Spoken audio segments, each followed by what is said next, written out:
오늘 설교의 제목은 하나님의 손에 맡겨진 인생의 답입니다. 하나님의 손에 맡겨진 인생의 답. 오늘 우리 인생의 주인이 누구인지, 하나님께 어떻게 의지해야 되는지 생각을 한번 해보도록 하겠습니다.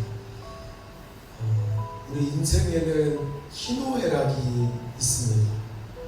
근데 내 뜻대로만 될 것 같으면 희노애락에서 노도 없었으면 좋겠고 애도 없었으면 좋겠고 그냥 희락만 있으면 좋을 것 같은데 인생이 우리 뜻대로 되지 않는 것 같습니다. 아마 제가 목사님이 살아온 인생을 잘 알지 못하지만 목사님 인생이 만약에 목사님 거라서 목사님 뜻대로 되었더라면 지금의 이 목양교회가 있었을까 생각해보게 됩니다. 아마 목사님 뜻대로 되지 않은 인생, 누군가가 개입을 해서 인생의 항로를 바꿔줬다. 그러면 이 인생은 내 뜻대로 안 된다, 이 소리는 내 것이 아니라는 증거입니다. 자식을 생각해보면 조금 쉽게 떠오를 것 같습니다.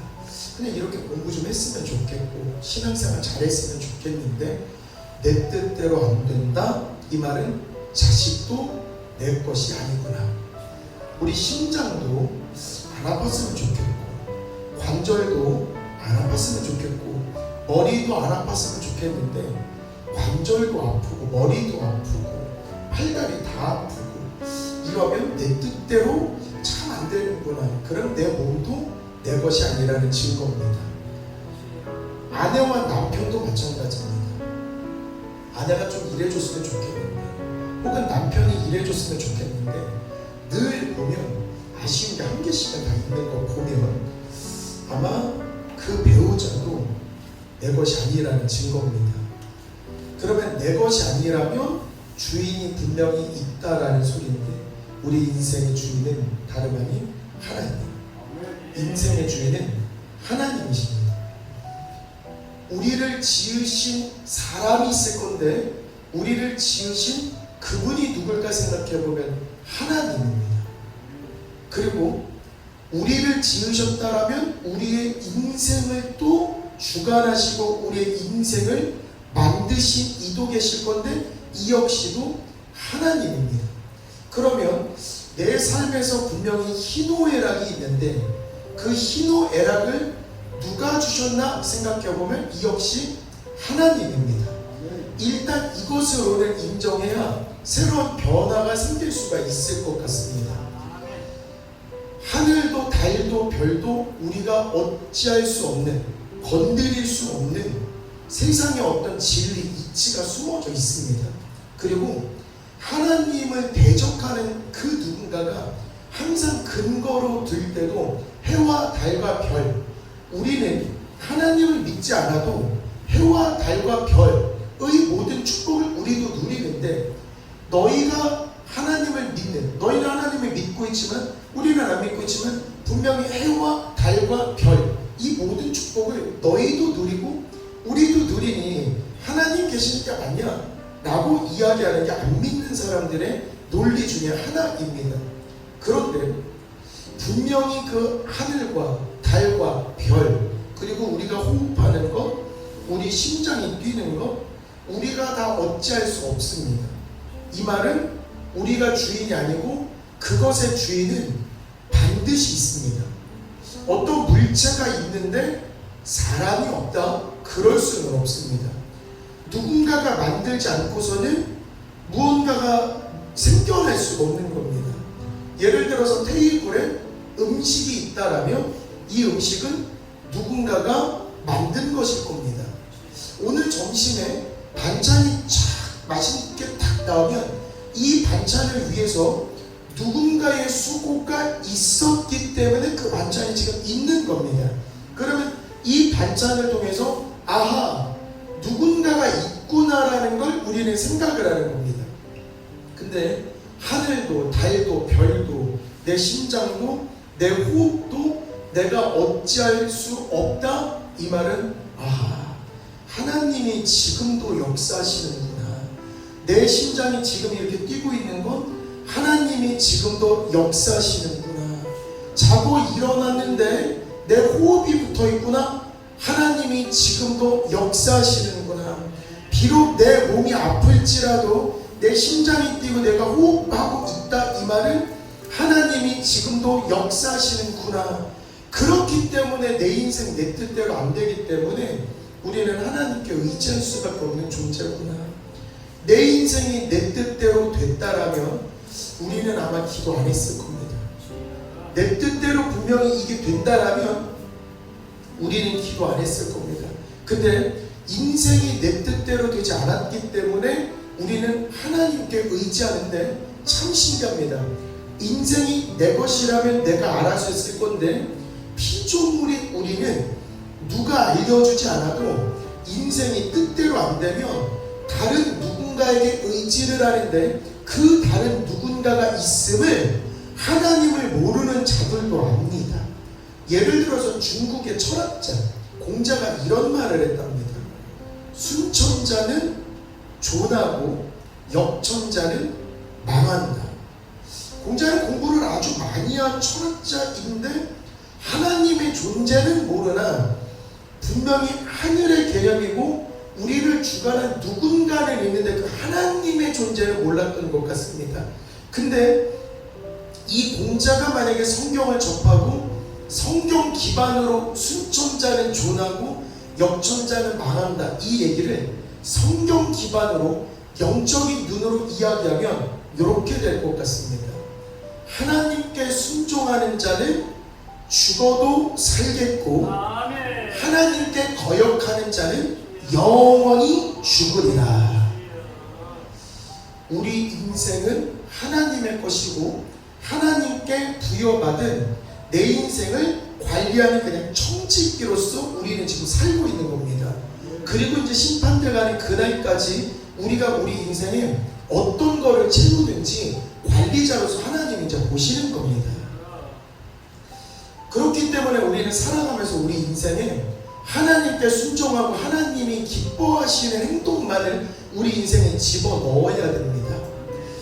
오늘 교회를 딱 보니까 목사님께서 빗자루를 딱 들으시는데 청소를 하시는데 사실 계속 이런 거 보면 마음이 아프긴 합니다. 인간적으로 보면 마음이 아픕니다.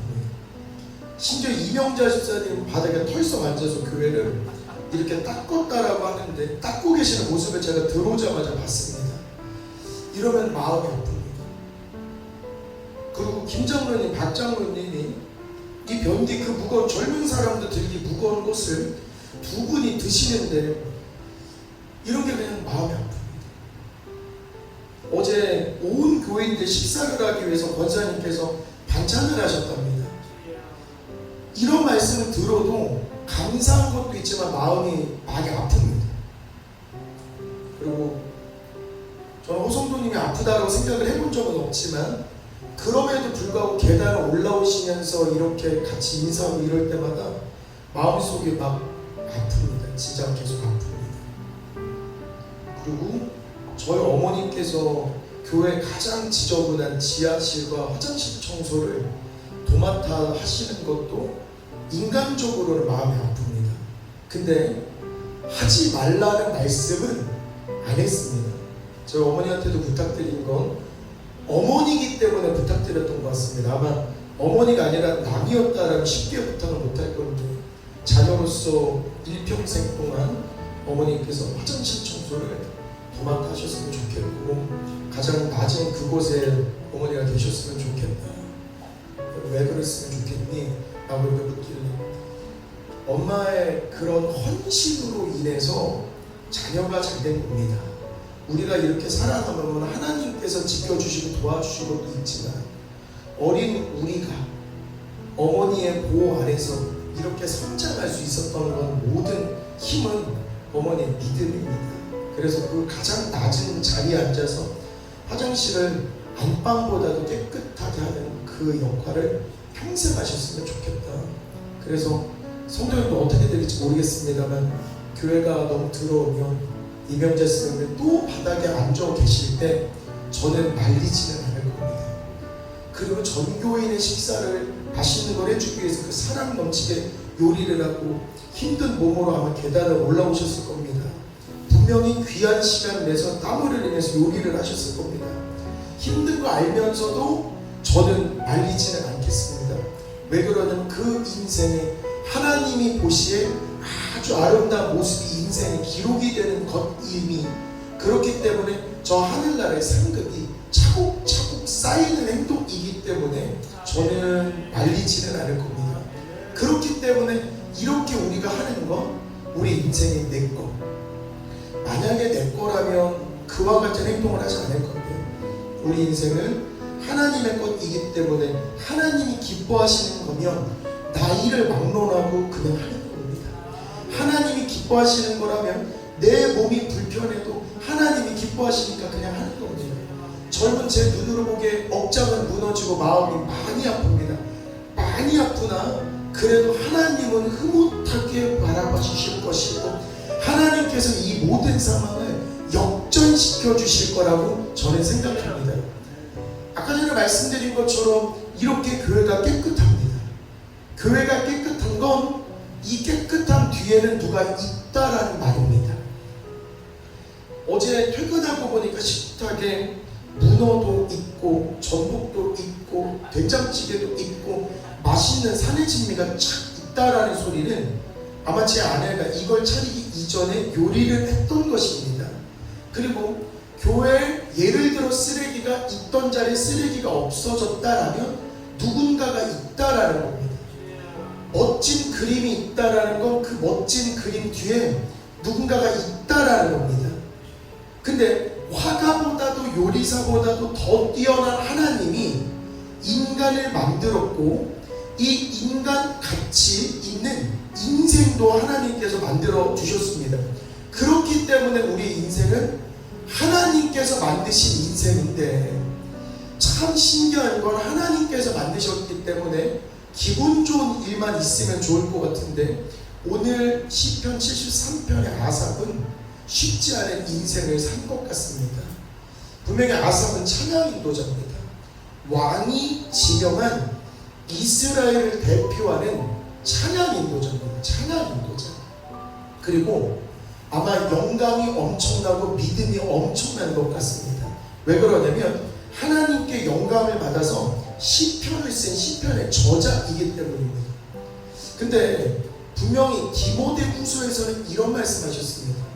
모든 성경은 시편을 포함한 모든 성경은 하나님의 감동으로 된 것으로 교훈과 책망과 바르게 함과 의로 교육하기에 유익하니 이는 하나님의 사람으로 온전하게 하며 모든 선한 일을 행할 능력을 갖추게 하려 함이니라. 분명히 아삽이 신앙생활을 하고 찬양 인도를 하면서 하나님께 영감을 받아서 시편을 쓰고 있습니다. 근데 시편을 쓰고 있는 아삽, 성령이 충만했을 겁니다. 성경을 작성할 정도이니 하나님의 음성을 들었을 정도이니 엄청 성령이 충만했을 겁니다. 근데 성령 충만한 아삽에게 73편은 인간적 고민, 시험거리가 오게 됩니다. 나는 분명히 새벽부터 저녁까지 하나님께 의지하는 삶을 살았는데 나는 종일 재난을 당하고 아침마다 징벌을 받았도다. 어떤 징벌인지는 모르겠으나 눈을 뜨면 몸이 상쾌한 게 아니라 몸이 뻑적지근하고 무언가 불편함을 느꼈던 것 같습니다. 성령 충만한 아삽인데 눈을 뜨자마자 축복으로 기쁨으로 시작한 게 아니라 아침마다 징벌을 받았도다. 이 말은 아침마다 시험거리가 오고 아침마다 몸이 뻑적지근하고 아침마다 몸이 어딘가가 불편함을 느낀 것 같습니다. 그리고 나서 하루를 시작하는데 아삽의 눈에 펼쳐진 세상은 악인들이 번성하고 악인들이 잘 되는 모습을 봅니다. 죽을 때도 고통이 없고 그 힘이 강건하며 내가 당하는 고난은 그들에게는 없고 사람들이 당하는 재앙도 그들에게는 없고 그들은 무언가 교만하고 강포가 그들의 옷이며 살도 찌고 눈도 높고 마음의 소원보다 소득도 많아집니다. 1억을 달라 그러는데 저들은 100억이 있고 100억을 필요한데 저들은 1000억을 주시는 모습을 보게 됩니다. 그리고 항상 능욕하며 말하고 높은 데서 거만하게 말하고 항상 평안하고 재물은 불어나고 심지어 자녀들까지 번성하는 모습을 보니 성경을 쓰고 있는데 하나님께 충만하여 하나님의 감동으로 성경을 쓰고 있는 아삽에게 세상 시련을 딱 보니 나는 힘든데 하나님을 믿고 있는 나는 힘든데 세상은 잘 되더라 이 말입니다. 분명히 저들은 악인인 게 분명한데 아삽은 내가 어쩌면 일을 할까 생각한지 그것이 내게 심한 고통이 되었더니 하나님 이유를 모르겠습니다. 하나님 이유를 모르겠습니다. 성도님들께 고백합니다. 저도 아삽과 같았습니다. 저도. 그래서 부끄럽습니다. 저는 전도사로서 누군가를 안수하거나 누군가를 축복할 수 있는 권한도 없고 해본 적도 없습니다. 그런데 저에게 하나님께서 아들을 선물로 주셨습니다. 비록 아프지만 그 아픔도 주님께서 주신 축복이라고 여기고 그러도 100일 동안 그 아이가 100일 동안 사는 동안에 저는 100일 동안에도 행복했습니다. 그리고 부모로서 자녀를 축복할 수 있기에 머리끝부터 발끝까지 가장 간절한 마음으로 안수 기도를 해주기도 하고 온몸을 기도하는 마음으로 만져주었습니다. 하나님 제 마음 아시죠? 그리고 그 100일 동안에 제가 약속한 게 있습니다. 하나님 제가 기도원에서 찬양할 때 제 육체적인 에너지를 남기지 않겠습니다.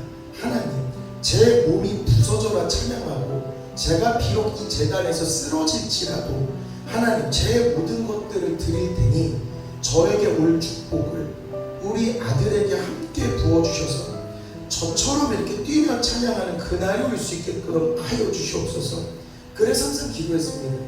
이 기도원에서 펄쩍펄쩍 뛰면서 같이 찬양하고 목양 재단에서 저도 설교하고 아들도 설교하고 저도 기도하고 아들도 기도하는 그런 모습을 계속 꿈꾸었습니다.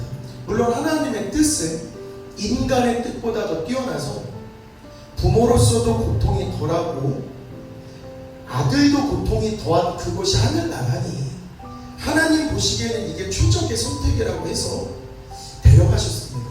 이 또한 영광이고 이 또한 축복입니다. 왜 그러냐면 자녀가 온몸에 바늘이 꽂혀있고 앙상하게 말라봅니다. 그리고 말로 할 수 없는 그 아픈 모습들이 있습니다. 이렇게 하나님께서 우리의 이런 아픔을 걷어가시고 자녀의 아픔을 걷어가신 건 축복이라고 여기고 믿음으로 받자, 믿음으로 받자, 믿음으로 받자, 믿음으로 받자. 근데 시련이 왔습니다. 하나님, 제가 훗날에 목사님이 되어 성도님들을 축복하거나 안수하여 기도할 그날이 올 때 하나님 오늘의 이 날이 생각나면 어떡하죠? 왜 그러냐면 성도 아들을 엄청 사랑하는 마음으로 축복 기도를 하고 안수 기도를 했습니다. 훗날에 목사님이 되어도 성도를 사랑하는 마음에서 축복 기도를 하고 안수 기도를 하는데 하나님 인간적인 눈으로 볼 때 이 결과가 조금 마음이 아픕니다. 인간적으로 억장이 무너집니다. 하나님 하지만 이 또한 하나님께서 역사하신 거니 저는 믿음으로 승하고 믿음으로 받겠습니다. 신앙생활을 오랫동안 해서 하나님께 받은 은혜가 많아서 믿음으로 축복으로 받을 수 있습니다. 허나 제가 아직 이해가 되지 않는 건 훗날에 쓰신 자가 훗날에 주님을 모르는 그 누군가가 초신자로서 나에게 축복 기도를 받을 그날이 올 경우인데 만약에 기도의 결과가 저희 아들과 같은 결과가 나오면 그때 이 성도는 내가 느낀 이 궁금증, 이 혼란함 이것을 느끼면 어떡하지요? 해서 사실은 아들이 하늘나라 간 이후로부터 마음속에 풀리지 않는 시험거리 왔다 갔다 합니다. 하나님, 그래도 하나님 뜻입니다. 하나님 뜻입니다. 하나님 뜻인데, 하나님 믿음의 축복인 거는 알겠는데 제 마음속에 궁금한 건 어찌할 수 없습니다. 하나님, 이럴 때는 어떡합니까? 하나님, 이럴 때는 어떡합니까? 하나님, 이럴 때는 어떡합니까? 하나님, 호세아 선지자서로 대답을 해주는데도 깨닫지 못합니다. 호세아 선지자가 음녀와 결혼하게 됩니다. 근데 어디 당대의 믿음을 대표하던 호세아 선지자가 어떻게 음녀와 결혼하게 됐을까? 길거리를 걸어갈 때마다 믿는 자는 손가락질을 당하게 됩니다. 근데 이 말씀을 주신 이유가 뭘까 생각해보면, 주하니 아빠야, 내가 호세아고, 하나님이 내가 호세아고, 나를 따르는, 나를 사랑한다고 나를 따르는 너희들이 음녀요. 너희들이 음녀요. 내가 어디를 가든 손가락질을 받으나, 내가 어디를 가든 사람들의 손가락질을 받으나, 그럼에도 불구하고 나는 내 안에 된 너희들을 사랑할 수밖에 없는 거예요. 깨닫지 않았습니다. 그리고 겟세마네 동산에서 기도하는 예수님의 말씀도 응답으로 주셨습니다. 하지만 마음속에 확 깨달음이 오지 않습니다. 하나님께서 이렇게 말씀하십니다. 주하니 아빠야, 겟세마네에서 기도하던 내 아들의 기도를 내가 받지 않았어요. 더 큰 뜻, 수많은 영혼들의 구원이라는 큰 뜻으로 인해서 내가 가장 사랑하는 내 아들의 기도를 받지 않았어. 그래도 아직 궁금증이 풀리지 않았습니다. 그런데 이 아삽의 73편의 시편을 읽으면서 하나님께서 이야기하시는 깨달음, 하나님께서 말씀하시는 깨달음이 확 오게 되었습니다. 분명 세상 사람들 하나님을 믿으면 잘 될 거라고 생각을 합니다. 그리고 하나님을 믿는 자가 시험을 당하면 하나님이 진짜 계시는 거 맞아. 교회 댕기는데 왜 아파? 교회 댕기는데 왜 그런 일들이 잘 안 돼? 교회 댕기는데 사업이 망이 있더만, 교회 당하는데 이런 아픔이 있더만, 그럼 하나님 안 계시는 거지. 일례로 작년에 2023년에 새벽 기도가 끝나고 세 분의 권사님께서 손을 잡고 집으로 오던 중에 교통사고가 났습니다. 그리고 그 사고는 뉴스에서 아주 크게 나서 저에게도 굉장한 충격이었습니다. 2013년 그 사고와 동시에 인터넷에는 한 초신자가 글을 올렸습니다. 글은 이렇습니다. 오늘 새벽 기도 다녀오시다가 교통사고나 뉴스를 접했습니다. 지난주부터 처음 교회에 나간 초신자인 저는 이런 사건을 어떻게 이해해야 할까요? 이해를 돕기 위한 친절한 답변을 부탁드립니다. 분명히 친절하게 답변해 달랐는데 답변은 친절하지 않았습니다. 한 답변이 이렇습니다. 새벽 기도까지 해가며 열심히 믿어도 신은 도와주지 않는다라는 걸 보여줬습니다. 좀 순화해서 말씀드리겠습니다. 그런 신 왜 믿을까요? 이게 첫 번째로 달린 답변입니다. 그리고 신앙 있는 누군가가 또 이런 글도 올렸습니다. 학교 다녀오다가 사고를 당할 수도 있고 슈퍼마켓 가다가 사고를 당할 수도 있습니다. 인간은 앞날을 한 치 앞도 알 수 없기 때문에 무슨 일이 생길지는 아무도 알 수 없습니다. 이럴 때일수록 하나님을 의지하며 믿음을 더욱 굳건히 해야 합니다. 진짜입니다. 한 치 앞도 모르기 때문에 이 인생은 하나님께서 주신 인생이기 때문에 그런 뉴스가 온다 해도 우리는 더욱더 하나님께 의지해야 되는구나. 그리고 분명히 이렇게 하나님을 믿는다고 우리를 손가락하는 그 누군가는 이미 구약시대, 신약시대부터 선지자들이 기록을 해놨습니다. 베드로는 뭐라고 이야기를 했냐면, 말세에 조롱하는 자들이 와서 자기의 정욕을 따라 행하며 조롱하여 주께서 강림하신다는 약속이 어디 있느냐? 조상들이 잔 이후로부터 만물이 처음 창조될 때와 같이 그냥 있다 하니, 말세가 되면 하나님을 따르는 자들을 조롱하는 자들이 온다고 합니다. 그런 측면이며 정욕을 따라 행한다고 합니다. 대전에서도, 대구에서도, 서울에서도, 제주에서도 휘업 축제가 점차 확산되는데, 빨리 막아야 되는데 성경은 자기의 정욕 따라 행하며 조롱하여 자기의 정욕대로 자기들을 행하면서 신앙인들을 조롱하는 그때는 분명히 온답니다. 그리고 주님께서 오신다라는 그런 약속 왜 안 지키냐고. 아니, 믿는데 왜 아파? 믿는데 왜 잘 안 돼? 하나님 믿는 거 맞아? 주께서 강림하신다면서 그럼 잘 돼야지 하는 것도 분명히 말세가 되면 하나님을 비방하는 자들이 할 말이랍니다. 그리고 조상들이 잔 이후로부터 천지만물이 처음 창조될 때와 지금과 똑같잖아. 니네도 해, 달, 별을 누리듯 우리도 해, 달, 별을 누리잖아. 우리는 정욕대로 행할 거예요. 우리는 내 뜻대로 할 거예요. 내 인생, 내 인생이니 나는 내 멋대로 할 거예요. 니네는 참 바보 같은 것 같아. 네 인생인데 무슨 주님의 인생이라고 하니. 분명히 주님의 인생이라고 하면서 이봐, 뭔가 환난을 닥치잖아, 뭔가 아픈 거잖아 라고 이야기할 수 있는데, 이런 상황에서 깨달음이 온 건 아삽의 깨달음, 그리고 주한이 아빠인 김신근의 깨달음이 똑같습니다. 인생의 어려움을 다 겪으니 인생의 정답은 한 곳밖에 없구나. 인생의 해답은 하나님의 성소, 하나님의 교회, 하나님이 주신 성경밖에 없구나. 이 모든 궁금함은 교회에서 해결이 되고 성소에서 해결이 되고 성경에서도 해답을 주더라 이 말입니다. 오늘 17절 잠깐만 보면, 하나님의 성소에 들어갈 때에야 내가 깨달았나이다.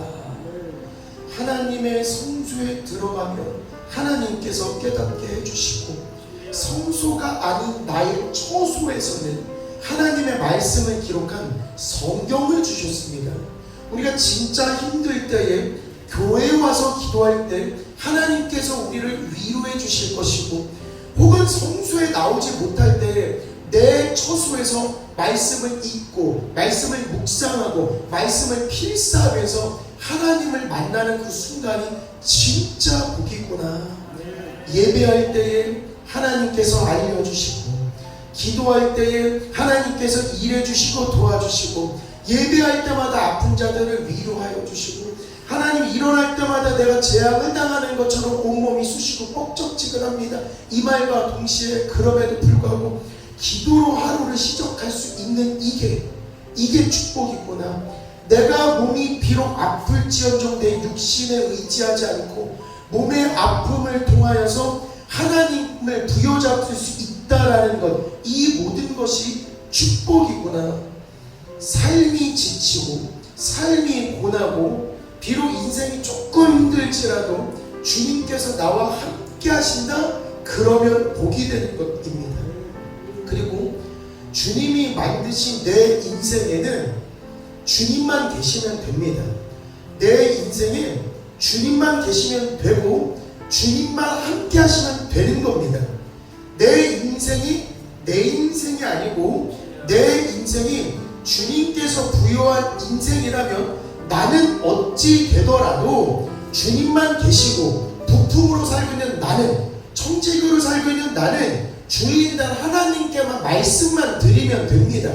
예를 들어서 하인이 빗자루 여기를 쓰려고 하는데 빗자루가 없습니다. 상황이 지금 좋지 않습니다. 그러면 여기서 한탄할 것이 아니라 주인에게 말해서 빗자루가 없습니다라고 이야기할 때 빗자루를 주시는 건 주인입니다. 그러면 내 인생에서 비록 내 인생이 힘들고 아플 수도 있고 마음이 힘들 수도 있고 온몸이 질병으로 인해서 아픈 건 누구나 다 겪을 수 있습니다. 누구나 다. 그런데 이 아픔을 통해서 하나님 보셨지 않습니까? 우리 교회 내가 일꾼으로서 이 바닥에 앉아서 저는 이 바닥을 청소해야 됩니다. 하나님, 나는 온 교인의 발이 되어서 여기저기 누비는 난 운전을 해야 됩니다. 혹은 전교인이 먹을 식사를 준비하기 위해서 나는 요리를 해야 됩니다. 하나님, 머리끝부터 발끝까지 오장육부 지켜주시옵소서. 하나님, 안 아프게 도와주시옵소서. 청년의 그 독수리와 같이 날개치는 에너지가 내게 임하여서 주님 일만큼은 신명날 수 있게끔, 신명나게 할 수 있게끔 하나님 축복을 함께하여 주시옵소서. 기도만 하는 겁니다. 그것이 복이구나. 우리는 그냥 진짜 맡길 뿐입니다. 내 인생은 내 게 아니고 진짜 내 인생은 하나님께서 사시는 거고 내 인생의 주인은 하나님이시기 때문에 우리는 묵묵히 최선을 다해서 우리 인생의 멋진 것을 채워나갈 뿐 우리는 그 어떠한 결정권도 없습니다. 그냥 기도만 할 뿐입니다. 그리고 믿음이라는 건 우리 마음을 전적으로 맡기는 것 같습니다. 예를 들어서 우리의 인생이 주님의 인생이다. 이거는 주님께서 주관하시는 인생이다 라고 믿었더라면 주님의 뜻에 전적으로 맡겨야 되는 겁니다. 예를 들어 박 장로님 차를 타면 그냥 박 장로님 가시는 대로 그냥 인정하면서 따라가면 안전하게 교회도 오고 안전하게 집에도 도착하는 겁니다. 전적으로 박 장로님을 믿기 때문에 그 차에 가만히 이렇게 있는 겁니다. 그런데 예를 들어서 운전을 하는데 아니 좌회전이요, 아니 우회전이요, 아니 글로 왜 들어가는 거요, 신호는 지켜야지, 아니 또 밟아야지. 아마 운전대를 잡고 있는 박 장로님은 아마 집에서 조금 더 먼 곳에 내려줄 수도 있을 겁니다. 그날은 박 장로님 마음 불편할 수도 있을 겁니다. 근데 전적으로 맡긴다, 믿는다라는 건 전적으로 맡긴답니다. 우리가 박 장로님을 믿기 때문에 박 장로님께서 한치의 오차도 없이 교회에 쫙, 그리고 집에 쫙, 신호도 쫙, 속도도 쫙 알아서 박 장로님께서 완벽하게 하실 거라고 우리는 믿고 있기 때문에 전적으로 그냥 의지하는 것입니다. 그리고 삶의 필요가 있을 때 장로님 우리 여기 좀 가보면 어떨까요? 라고 하나님께 기도하듯 장로님께 기도를 하면 박 장로님께서 이렇게 한번 가봅시다 라고 하는 겁니다. 그러면 우리 이 삶을 살다가도 하나님, 제가 하나님 일을 더 열심히 하고 싶은데 몸에 어디가 불편합니다. 하나님, 근데 하나님 인생이지 않습니까? 이 인생에 하나님의 멋진 일로 기록을 하고 싶은데 내 다리가 불편합니다. 하나님, 주님의 두 손으로 붙잡아 주시옵소서. 이 붙잡아 주신 그 두 손을 의지하여서 내가 주님의 힘으로 일할 때에 하나님이 영광 받으시고 하나님 기뻐하시는 일이 내 삶에 묻을 수 있게끔 하나님 이 몸 치료해 주시옵소서. 하나님 이 몸 치료해 주시옵소서. 이렇게 그냥 의지를 하는 것, 그게 믿음이구나. 우리 인생에는 좋은 순간이 있을 겁니다. 그러면 주님도 좋고 나도 좋은 순간이기 때문에 찬양으로서 내 인생에 찬양으로 채우고, 우리 인생에 슬픈 순간도 있을 건데 우리도 슬프지만 우리를 보고 계시는 하나님도 지금은 슬프실 것입니다. 그때 주님께 이 아픔을 맡기고 기도하는 것, 이것도 멋진 인생이 될 수 있습니다. 그래서 아삽의 깨달음, 내가 항상 주와 함께하니 주께서 내 오른손을 붙드셨나이다. 내가 항상 주와 함께하니 주께서 내 오른손을 붙드셨나이다. 하나님, 이렇게 사랑하는 아들을 데려가신 이유, 그리고 내가 훗날에 목사님이 되었을 때 안수 기도를 할 때에 나와 똑같은 응답으로 이 사람이, 이 성도가 시험에 빠지면 어떻게 하겠습니까? 라고 묻는 이 순간에 하나님께서 한마디, 내가 항상 주와 함께하니 주께서 내 오른손을 붙드셨나이다. 지금 시련 속에서 이 시련이 보이는 게 아니라 하나님 바라보면서 하나님께 기도하고 하나님과 대화를 나누고 있는 이 순간이 복이구나. 내가 만약 하나님을 알지 못했더라면 이 세상의 시련 속에서 여기에 박혀서 여기에 골몰하면서 시험거리 속에 빠질 수 있는데, 이런 시험에 집중하는 게 아니라 눈을 돌려 하나님과 함께하고 모르는 것을 하나님께 질문할 수 있는 지금 이 순간이 복이구나. 하나님 감사합니다. 이런 시련 속에서 시련에 빠지지 아니하고, 시련은 있으나 시선이 달라져서 주님을 바라보게 해주심을 진심으로 감사합니다. 아픔에도 불구하고, 슬픔에도 불구하고, 몸이 불편함에도 불구하고 우리 성도들은 하나님을 붙잡을 수 있는 게 복이고, 이 아픔에도 불구하고 힘듦에도 불구하고 하나님에서 떠나지 않아하고 기도할 수 있는 게 복입니다. 이런 복을 누리면서 우리가 버티고 있는 걸 하나님이 보고 계십니다. 내가 아파서 쓰러져 있을 때도 주님 떠나지 아니하고 주여 기도할 때에 우리 오른손을 붙잡아 주시고, 그리고 속상해서 마음 아파할 때도 주님께서 우리에게 함께 계셔줘서 우리를 붙잡아 주시는 것입니다. 그렇기 때문에 히, 노, 에, 라 모두에는 하나님이 계십니다. 조금 더 쉽게 이해할 거라면 우리의 심장이 뛰고 우리의 호흡이 뛰는 이 순간 하나님이 함께 하시는구나. 그렇기 때문에 하나님께 더 의지하고 하나님께 더 기도하고 하나님께 더 매달려서 하나님을 더욱더 찬양하는 게 이게 복이구나. 그래서 아삽은 이렇게 결론을 내립니다. 하나님께 가까이하니 내게 복이라. 하나님께 가까이하니 내게 복이라.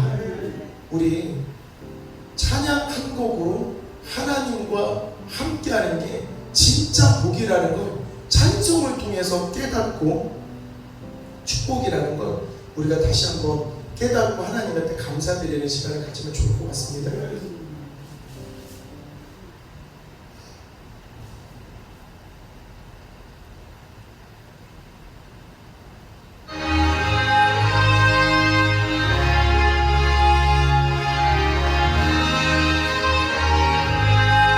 내 영혼이 은총이 보증한 죄짐 벗고 보니 슬픈 마음 이 세상로 천국으로 가도다. 할렐루야 찬양하세. 내 모든 죄 사함받고 주 예수와 동행하니 그 어디나 하늘나라 주의 얼굴 뵙기 전에 멀리 가던 하늘나라 내 맘속에 이루어지니 날로 가깝구나. 할렐루야 찬양하세. 내 모든 죄 사함받고 주 예수와 동행하니 그 오기나 하늘나라 높은 산이 거친들이 조막이나 금보이나 내 주 예수 오신 곳이 그 오기나 하늘나라. 할렐루야 찬양하세. 내 모든 죄 사함받고 주 예수와 동행하니 그 오리나 하늘나라. 아멘. 우리 일평생 내 주 예수 마음속에 모셔서 어디를 가든 하늘나라를 누리는 우리 성도님들 되셨으면 좋겠습니다. 로 오늘의 준비한 설교를 마무리 짓도록 하겠습니다.